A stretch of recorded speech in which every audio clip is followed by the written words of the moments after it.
Hi everyone, hello universe, it's me again. Shout out sa inyo mga kababayan. Ayan, mayroon tayong very good news for everybody. Nakikita nyo yan? SSS. Nako po, eto na naman po tayo, Mr. President. Ginagalingan mo talaga, ano? Oh, marami na naman maiinggit sa'yo. Sisirain ka na naman. But anyway guys, para kompleto detalyado, shout out sa inyo.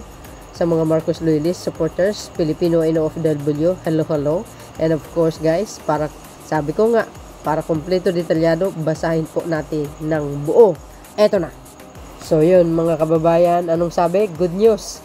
SSS may 3 taon dagdag pensyon. Oh, M goes. And this is it. Eto na naman mga kababayan. Another good news for everybody. Today is July 31, 2025. Sabi po ng Abanti, wow. Yan na nga. Yan na naman si Mr. President. Oh. Ang dami talagang magandang nangyayari. Ang daming libre mga bes. Ha? Hindi nyo pa napapansin. Sabi po ng iba nagko-comment, gumagalaw na ang wealth. Alam na this. Oh, ayan oh. But anyway guys, basahin po natin ang buo. Okay? Sabi po dito, mga kababayan, ayan oh, July nga ayo. Oh, 'di ba? Oh, may nakalagay pa diyan. Sabi po dito, inanunsyo ng Social Security System na magpapatupad sila ng pagtaas ng pensyon ng lahat ng pensioners sa loob ng 3 taon. Oh, magtataka kayo mga beswa, ha? 3 taon, ibig sabihin hanggang 2028 yan. Bababa ang Pangulo. Agay. Good news ito. Ano? Sa isang pahayag nitong Webes, sinabi ng SSS na ang dagdag pensyon ay alinsunod sa direktiba ni Pangulong Ferdinand Marcos Jr. Shout out sa inyo guys ha. At bahagi ng kanilang pension reform program. What the heck? Oh, siyempre, makikinabang mga DDS, kayo naman, real talk tayo. Huwag sabihin hindi. Talaga lang kayo, ha? Oh, yung PhilHealth nga, zero bill, nauna ang Davao, nauna ang mga DDS. Hindi kayo naloka. Oh, tuloy.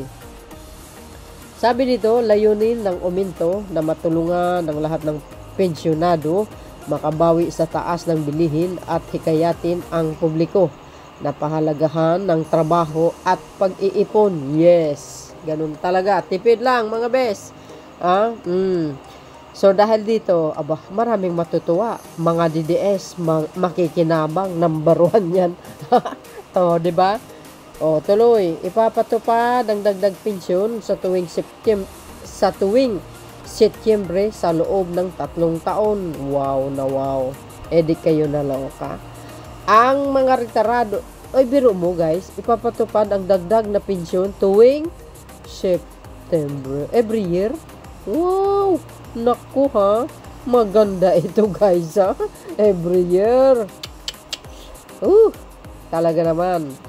Sabi dito, ang mga retirado at may kapansanang pensyonado hanggang August 31 ng taong ito ay makakatanggap ng 10% aumento simula September. What the good news is this? Next naman. O, diba? Guys, ano po ang komento nyo? Diba? Magandang balita ito. Yan na naman si Pangulong Marcos Jr. Ha? Pinaiinggitan niya na naman yung mga salot Pero wag kayo guys ha, sila makikinabang din naman. Para po to sa lahat ano. Ay alam niyo ang Pangulo, walang kulay-kulay yan.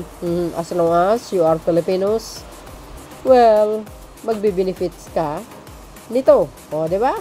May dagdag namang 5% sa mga pensyon ang mga death or survivor pensioner. M goes. Oh, 'di ba mga beswa? Anong klaseng balita iyan? Ang ganda, 'di ba?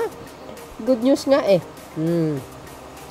Sabi dito, ang mga pensyonado hanggang Agosto 31, 2026 at August 31, 2027 ay makakatanggap din ng parehong aumento simula September 2026 at September 2027. Agay. After 3 years, pensions will have increased by the approximately 33% for retirement or disability pensioners and 16% for death or survivor per pensioners, pahayag ng SSS. Ano ngayon? Laki guys 33%, yung retired or disability pensioners. 'Di ba? Pero yung mga namatay and survivor 16. So, dahil dito, siyempre maraming matuwa, 'di ba? For the first time, ngayon lang po nangyari ang ganito. Iba talaga pag Marcos ang mamuno. Subok na talaga. Lahat nakikita ang problema, lahat nabibigyan ng pansin. Ganyan dapat ang pangulo. 'Di ba, mga kababayan? 'Yun dapat. Yung mga ganyang klaseng mga skills ng isang pinuno talaga namang kakaiba. The best talaga ito si PBBM, walang katulad, mga kababayan. Sa totoo lang. Kaya ako'y naghinayang kung siya po ay bababa sa 2028, ay parang ma-hurt ako Oo, 'di ba, parang siyempre maiiyak ka din naman kasi sa kabila ng kabaitan niya, sa kabila ng mga panghuhusga sa kanya, pagbibintang, paglipusta sa kanya, pero he still remain calm, no? Nakangiti lang, matatag ang pangulo, napakatapang niya, as in napakatapang niya. Hindi niya tipong taong pinapakita sa madla na maangas siya, hindi 'di ba? Yung mga tahimik na tulad niya, maangas pero mapanganib. Direct to the point. Bakit kanyo nasabi ko? Tingnan nyo yung sunan niya. Walang habas. Tinamaan ng lintik yung mga magnanakaw. Left and right. Biro nyo, tinamaan talaga niya ang mga kurap sabi sa inyo, yan ang sinasabi ko tahimik pero mapanganib. Kung gumalaw, lalo na pag nagsalita, direct to the point. Sintado ka talaga. Pag kurap ka, ay isa ka doon nasaktan. So, dahil dito, mga kababayan, maganda ito. So, yun, mga kababayan, anong kapalagayan nyo? Sabi ko nga, walang pangako na hindi tinupad ni Pangulong Marcos Jr. Alam po natin, sa 24 kilong bigas lang natupad yan. Kaya bumaba ng mga kilo ng bigas ngayon sa palengke. Tinupad niya lahat. Ganun dapat ang isang leader. Nandiyan, tingnan nyo yung PhilHealth guys. Ginawa ng paraan, zero billings. Yan. Ganyan dapat ang leader. 'Di ba? At good news yan, mga kababayan. Good news. SSS may 3 taong dagdag pensyon. Wow. Eksakto. Hanggang siya po ay mag-end ang kanyang termino. So, I really wish sa susunod na leader, itutuloy nila to. No? 'Di ba? So, dahil dito, mga babayan, maraming makinabang. Ang dami pong magandang nangyayari sa Marcos administration actually.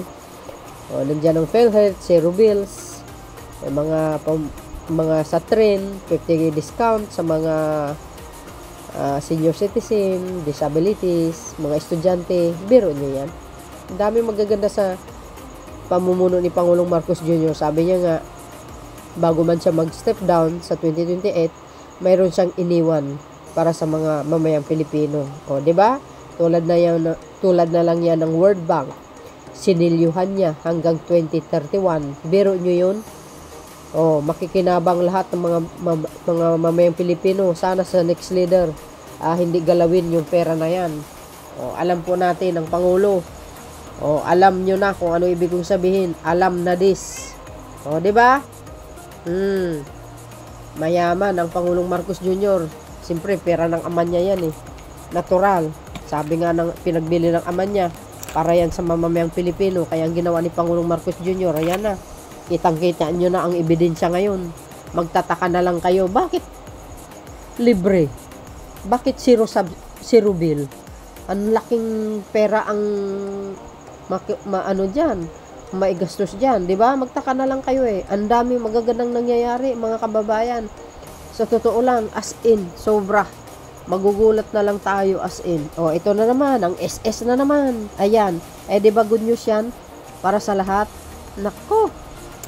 Kaya sabi ko lagi, abangan nyo po ang susunod na mga magagandang programa ng Marcos Administration, mga malalaking projects. Ayan. Abangan po natin yan. Gugulat na lang tayo eh, mga kababayan. So, yun guys, sabi na po ng Abante. Good news yan para sa lahat. So, see you again guys on my next uploads. Bye bye bye and baboos. God bless Philippines. Abangan po natin ang anunsyo nitong magandang balita na ito. Dagdag pensyon sa loob ng 3 taon. Abangan po natin yan. Abangan po natin. I-upload ulit natin yan dito. Thank you guys. Baboos!